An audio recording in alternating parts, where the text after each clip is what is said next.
অনেকক্ষণ ধরে দাঁড়ায় আছি, গাড়ি পাচ্ছি না আমাদের রংপুরের। তবে যে গাড়ি পাচ্ছি সেগুলোর অনেক ভাড়া বেশি। আগের তুলনায় অনেক ভাড়া নিচ্ছে এখন।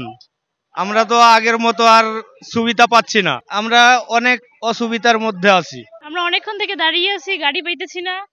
আর ভাড়া ভাড়া আগের থেকে অনেক বেশি এখন বর্তমান। গত বছরের চেয়ে এবছরে ভাড়া অনেক বেশি। আগে 800, এখন যাওয়া যাচ্ছে 1200, 1500 নিচে যাওয়া যাচ্ছে না। আসলে এগুলা পুলিশের দেখা উচিত আর কি। আগে চেয়ে বেশি এখন, সেটা কইতে পারলাম না, এখন গাড়িওয়ালারা বেশি নিতেছে। দর্শক, আমি এখন দাঁড়িয়ে আছি গাজীপুর জেলার কালিয়াকৈর উপজেলার ঢাকা-টাঙ্গাইল মহাসড়কে। আসলে এই ঢাকা-টাঙ্গাইল মহাসড়কে ঈদ আসলে কিন্তু যানজটের সৃষ্টি হয় এবং যানবাহনের চাপ বেড়ে যায়, যার কারণে কিন্তু যাত্রীদের ভোগান্তি পোহাতে হয়। আমি যদি একটু দেখাতে চাই, আসলে এই ঢাকা-টাঙ্গাইল মহাসড়কে কিন্তু সকালের পর থেকেই কিন্তু যানবাহনের চাপ বেড়ে গেছে এবং যাত্রীদেরও চাপ বেড়ে গেছে। আপনাকে আরেকটা বিষয়ে জানিয়ে রাখতে চাই, আসলে আজ কিন্তু দুপুরের পর থেকে কিন্তু এই শিল্প কারখানার যে শ্রমিক রয়েছে তাদের কিন্তু ছুটি হয়ে যাবে।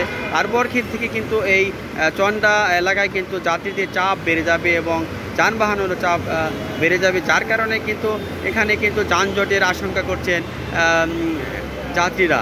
আপনাকে আরেকটা বিষয়ে জানিয়ে রাখতে চাই যে আমাদের যে কালিয়াকৈর উপজেলা রয়েছে, এই উপজেলার এখানে কিন্তু প্রায় 3 শতাধিক পুলিশে এখানে কাজ করছেন এবং তারা আইন শৃঙ্খলা বাহিনী হিসাবে তারা বিভিন্ন ছিনতাই যাতে না হয়, যাত্রীদের যাতে নির্বিঘ্নে বাড়ি পৌঁছাতে পারে তার জন্য কিন্তু এখানে তারা কাজ করে যাচ্ছেন। আপনাকে আমি আরেকটা বিষয় জানিয়ে রাখি যে এখানে যে 1 বছর পরে যে ঈদের যে আনন্দ যে ভাগাভাগি করার জন্য কিন্তু ঘরমুখী মানুষ তাদের বাড়ি ছুটছে এবং অনেক কষ্ট করে তাদের বিভিন্ন ছাদে এবং বিভিন্ন কম যে ভাড়া পথে যাওয়া যায় এরকম কিছু পণ্য পরিবহনের কিন্তু তারা যাতায়াত করছেন এবং যাত্রীরা বলছেন যে যাত্রীরা বলেছেন যে তাদের যে ভাড়া অতিরিক্ত ভাড়া নেওয়ার পরে তারা ভোগান্তি পোহাতে হচ্ছে। আমি যদি একটু দেখাতে চাই, আসলে দেখবেন যে ঢাকা-টাঙ্গাইল মহাসড়কে কিন্তু যাত্রীদের অনেক চাপ বেড়ে গেছে সকালের পর থেকে।